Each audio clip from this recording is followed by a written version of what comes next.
अब यहां देवताओं ब्रह्मा जी ने सप्त ऋषियों को बुलाकर कहा, आप जाकर हिमांचल जी के यहां से मुहूर्त लाइए। सप्त ऋषि पहुंचे, लेकिन दर्शन करिए, सप्त ऋषि सीधे हिमांचल जी के पास नहीं गए। सप्त ऋषि पहले मां पार्वती के पास गए दोबारा परीक्षण करने के लिए, और जाकर बोले, कहा हमार न सुने हूं तब नारद कर उपदेश, अब भा झूठ तुम्हार पना, जा रे काम महेश। मां पार्वती जब तपस्या कर रही थी तो यही सप्तऋषि गए थे। देखिए, आपसे एक निवेदन करूं, आप किसी सत्कर्म की ओर यदि बढ़ रहे हैं तो कई ऐसे भी लोग मिलेंगे जो आपको उस सत्कर्म को करने से मना करेंगे, तो उन पर रूठिए मत। क्यों? हो सकता है कि आपकी निष्ठा का पता लगाने के लिए भगवान ने ही उन लोगों को आपके पास भेजा हो कि जाओ विघ्न करो, देखे कितना निष्ठावान है, रुकता है कि आगे बढ़ता है। यहां सप्तऋषि पहुंचे थे पहले मां पार्वती से तपस्या में मिलने। मां ने कहा था कि हम नारद जी गुरु जी की बात मानकर, देखिए ना, मेरी चाह वैसी है जैसे कोई पानी पर दीवार खड़ा करना चाहे। मैं असंभव को संभव करना चाहती हूं। मैं नारद जी की बात मानकर शंकर जी को पति के रूप में प्राप्त करना चाहती हूं। मुनि लोग बोले, नारद जी की बात मानकर? आपको पता है पार्वती जी, नारद जी की बात जो जो माना घर छोड़ के भिखारी बन गया, उसका घर उजड़ गया, वो बर्बाद हो गया। कितना कितना मुनियों ने कहा। तब मां पार्वती ने कहा, नारद बचना न मैं परिहरे हो, नारद बचना न मैं परिहरे हो, बसऊ भवन उजड़े नहीं डरे हो, बस भवन उजड़े नहीं डरे हो, गुरु के बचना प्रतीति न जेहि, गुरु के बचना प्रतीति न जेहि, सुख सिद्धि सुलभ न सपने उते, सपने सुगम न सुख सिद्धि, सपने सुलभ न सुख सिद्धि,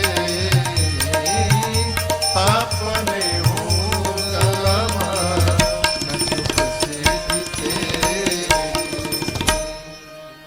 मां भवानी ने कहा था नारद सप्तऋषियों से कि मैं अपने गुरुदेव भगवान नारद जी की आज्ञा का उल्लंघन करने वाली नहीं हूं। मेरा घर बसे चाहे उजड़ जाए।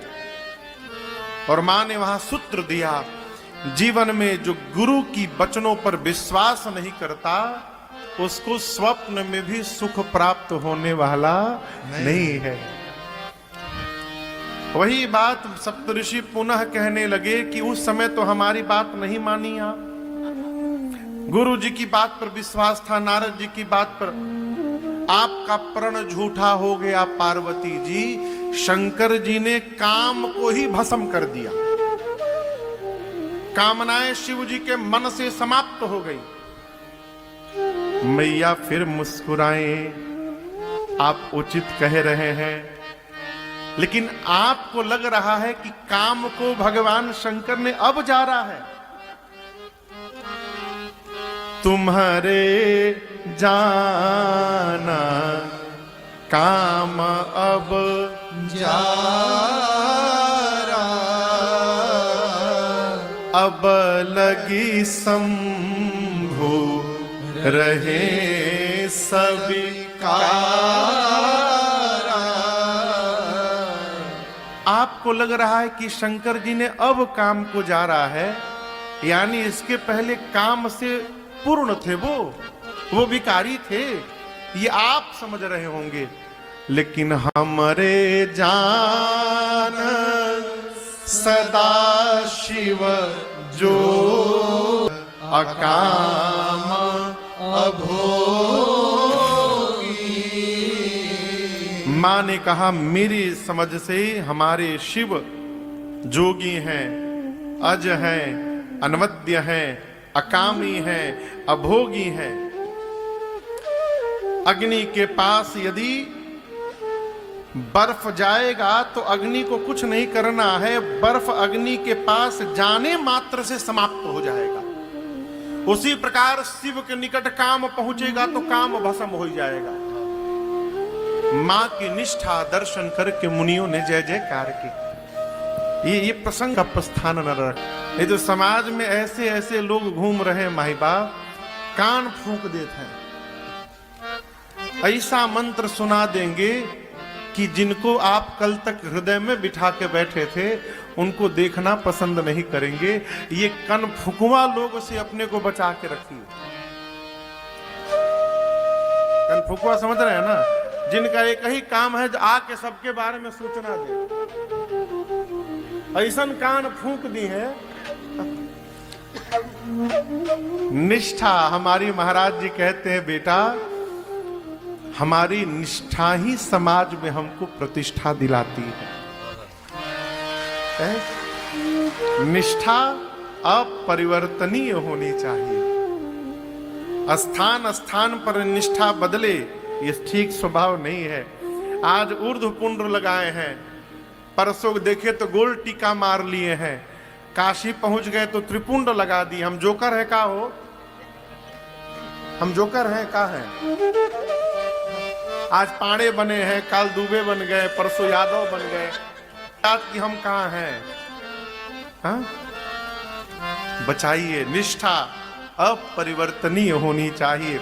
मुनियों ने जय जयकार की, गए हिमांचल जी के पास और वहां से मुहूर्त लाकर ब्रह्मा जी को दिए। वैशाख मास शुक्ल पक्ष पंचमी तिथि, दिन निकला गुरुवार का। सभी देवताओं को ब्रह्मा जी ने आदेश देते हुए कहा कि अमुक तिथि को सभी लोग सायंकाल 5 बजे निजी वाहनों द्वारा, दूल्हे की ओर से कोई वाहन की व्यवस्था नहीं है, खुदे नंदी पर बैठ के जाएंगे तो आप लोग के लिए क्या व्यवस्था करेंगे? तो अपने अपने वाहन के साथ बराती बन के देवता लोग पहुंचेंगे और तब 5 बजे बारात कैलाश से नीचे उतरेगी। कहीं जाना वाना नहीं है, उतरना है बस।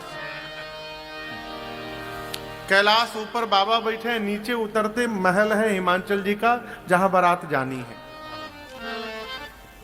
विवाह का दिन आ गया और गोस्वामी जी कहते हैं लगे सवारन सकल सुर वाहन विविध विमान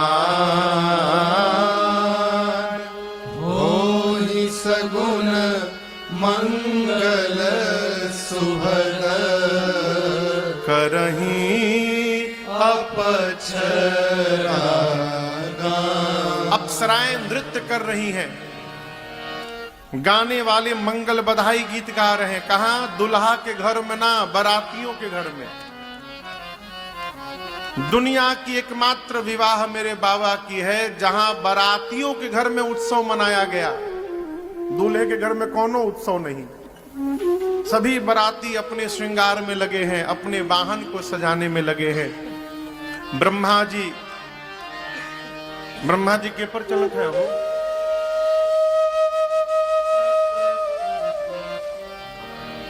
हाँ?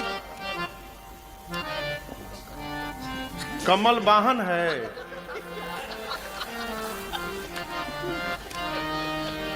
तो लो हमरो नकिया कटोई बोलो। हाँ, ब्रह्मा जी के पर चलत है। अरे कई बार बताया हूं, हम भूले नहीं हैं, पूछ रहे हैं। ये लोग समझ रहे हैं कि हम भुला गए हैं। बोलिए पंडित जी। हाँ, बकरा पर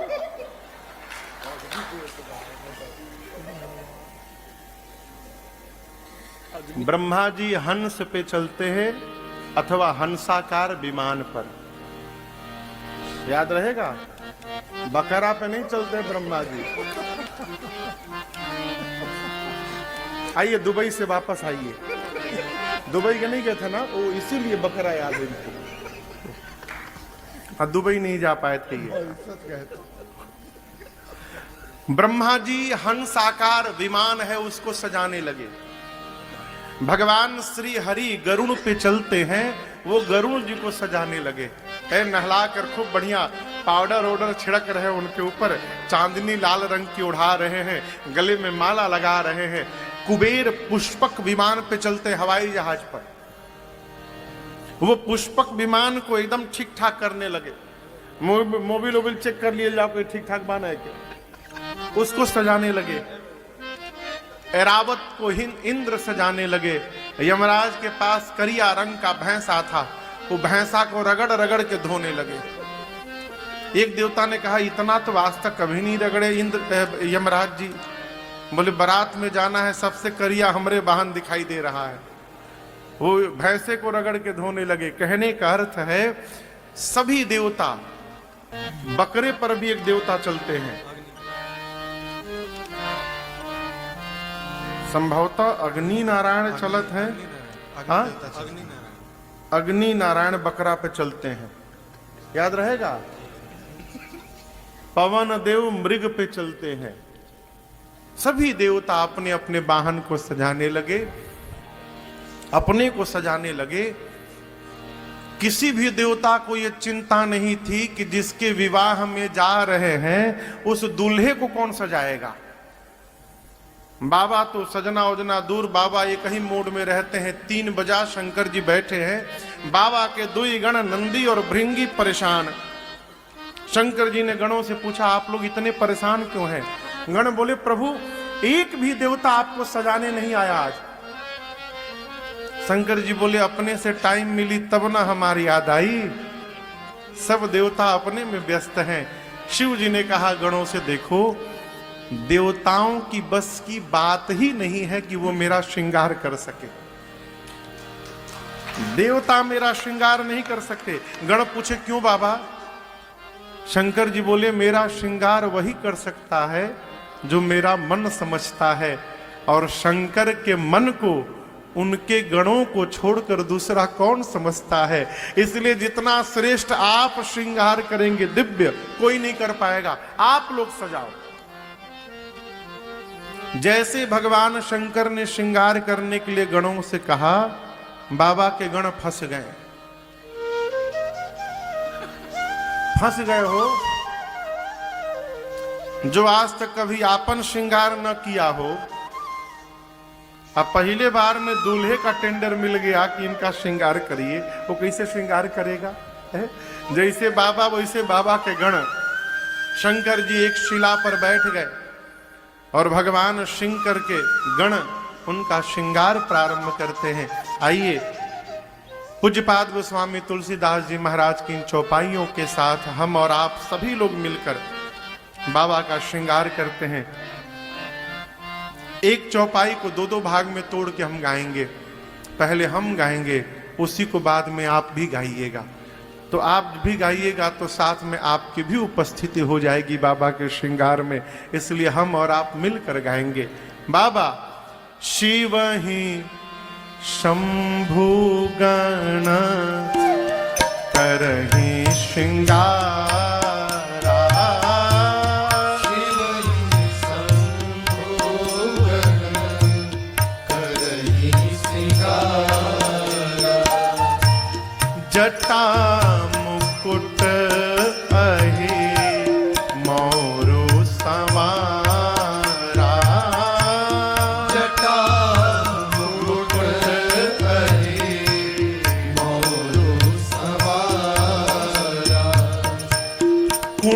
कुंडल कंकण पहिरे प्याला, कुंडल कंकण पहिरे प्याला, तन विभूति पट के हरि छाला, तन विभूति पट के हरि छाला, शशि ललाट सुंदर सिर गंगा, शशि ललाट सुंदर सिर गंगा, और नयन तीन उपवीत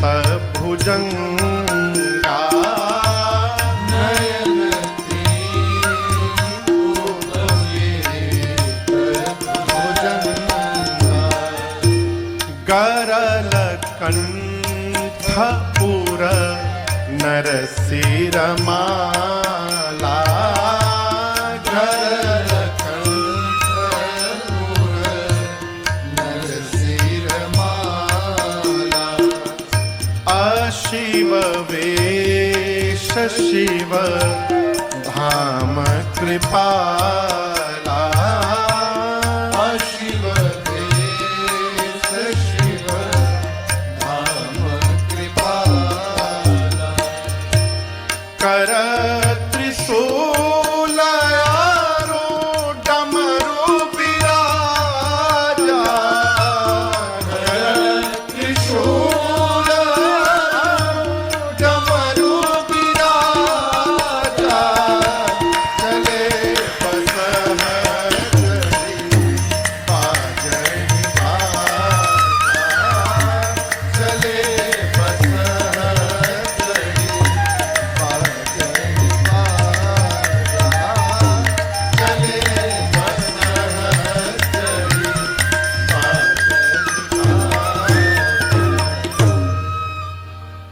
बाबा का श्रृंगार हुआ।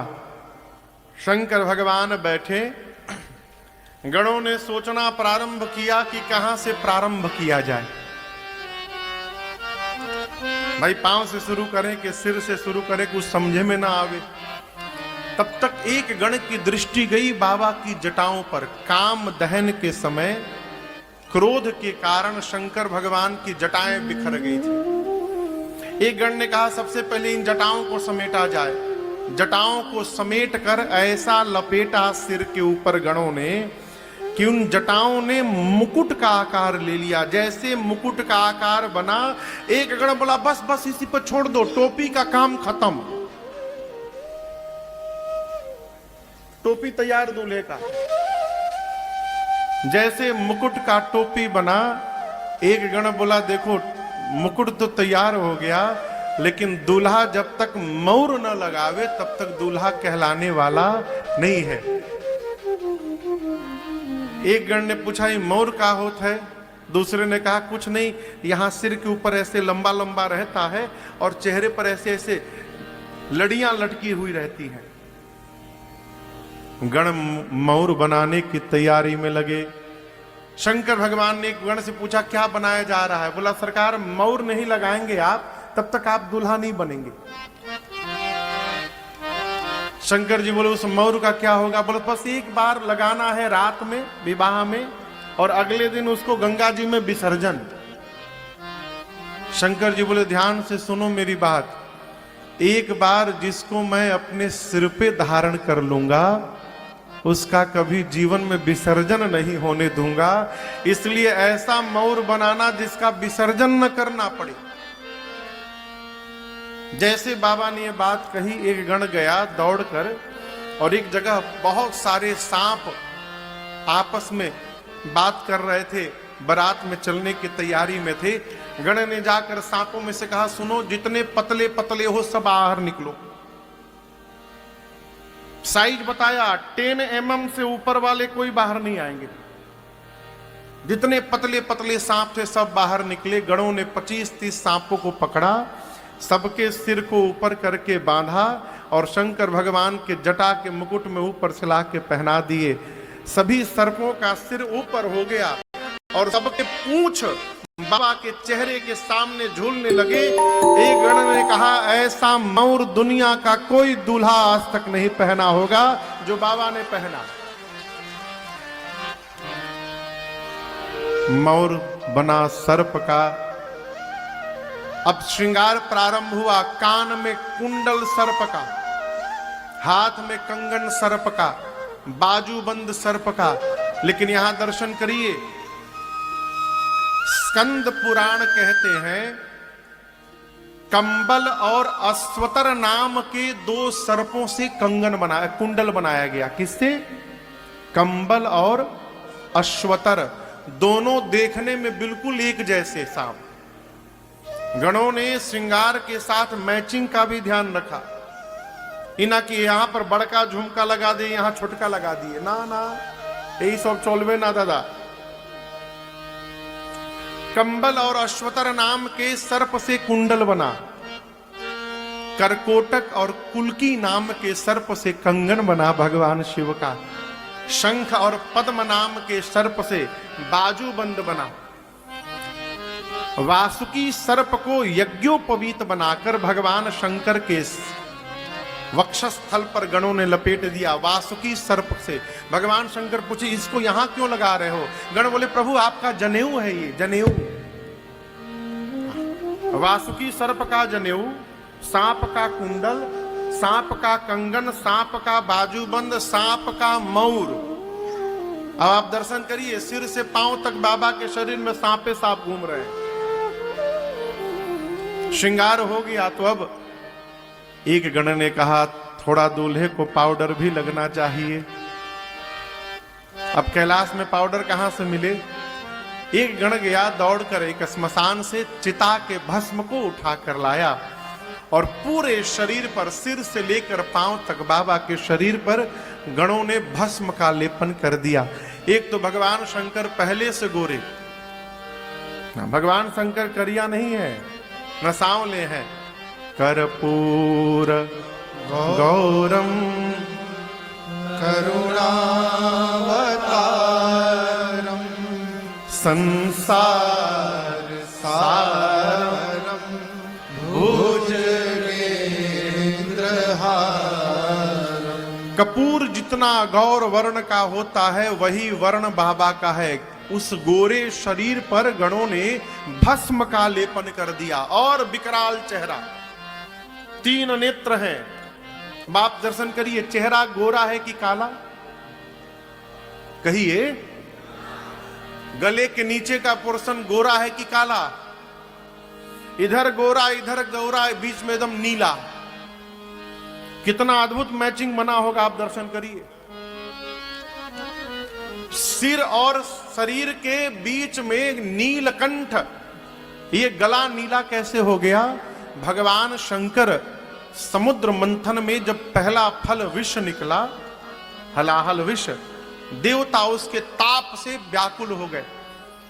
विष्णु भगवान ने कहा, एक काम करो, लेके जाओ बाबा के पास, कटोरा लेके जाओ, बताना मत जहर है।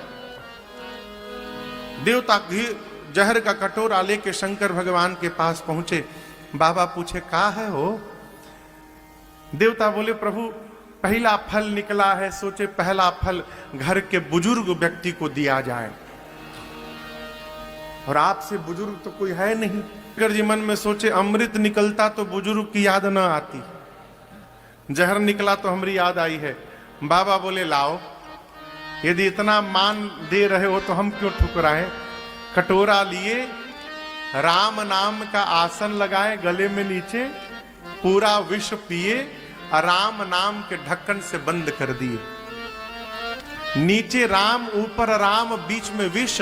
वो विष नीचे नहीं गया, गले में ही रह गया, इसलिए बाबा का गला नीला पड़ गया।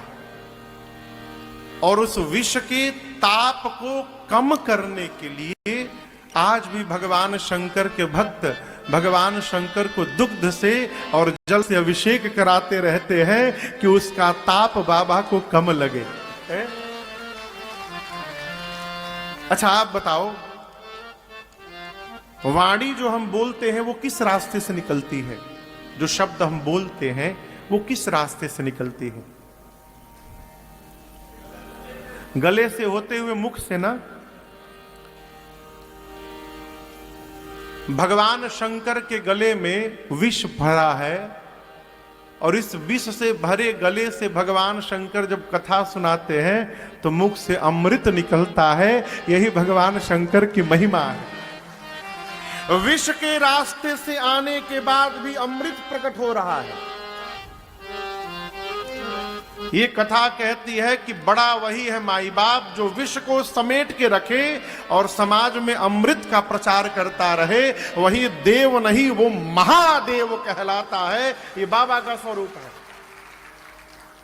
गले में हलाहल विष है, नीलकंठ। भगवान शंकर पूरे शरीर पर भस्म का लेपन, सर्प का आभूषण, सर्प का मौर, 3 नेत्र। एक गण ने कहा गला थोड़ा सूना लग रहा है। बोला अभी माला लाता हूं। गया अब की बार 35-40 खोपड़ी लेकर आया। नर मुंड लाकर पतले सांप में सभी मुंडों को डालकर और बांध कर सिर और पोंछ बाबा के गले में मुंड